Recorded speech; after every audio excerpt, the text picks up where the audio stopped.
آیا خبر مرگ نغمه هنرمند مشهور و پرآوازه افغان حقیقت دارد؟ نغمه ستاره ماندگار موسیقی افغانستان در کدام کشور زندگی می کند؟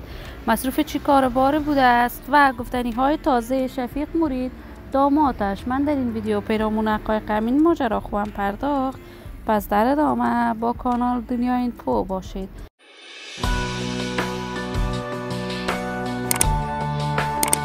سلام و سلامتی نثار تک تک از شما دوزاران نهایت ارجمند کانال دنیا اینفو.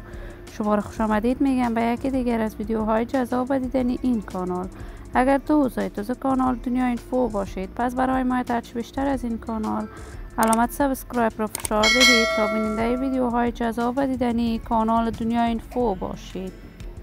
نغمه هنرمند مشهور، چهره‌ای شناخته شده، ماندگار و محبوب در میان هنرمندان افغانستان است. علاقه‌مندان و دوستداران خاص خودش را دارد.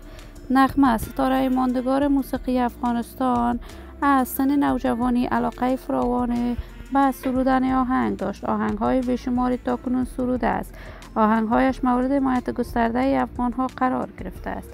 این هنرمند محبوب و پرآوازه افغان در سن 18 سالگی ازدواج کرد با منگل. آهنگ‌های بیشماری این دو هنرمند سرودند که تاکنون در هنر موسیقی افغانستان ماندگار است.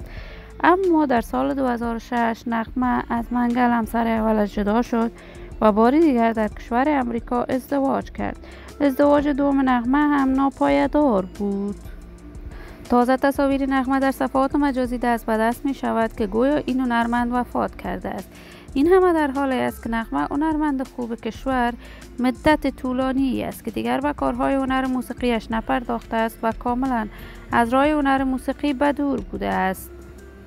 تا کنون جزئیات بیشتری این ماجرا در دست نیست که این خبر تا چی حقیقت دارد، ولی من آرزوی موفقیت، کامیابی و سعادت برای این هنرمند با جمعی از هنرمندان افغان از بارگاه عزت لایزال تمنا دارم. دوزاران و همراهان نهایت ارجمند کانال دنیا اینفو، شما هم نظریاتتان را در بخش کامنت با من شریک بسازید. این ویدیو را با دوزاران و طرفداران نغمه به اشتراک بگذارید. اگر دوست کانال دنیا اینفو باشید، پس برای حمایت بیشتر از این کانال علامت سابسکرایب را فشار دهید تا ویدیوهای دیگر کانال دنیا اینفو را از دست ندهید.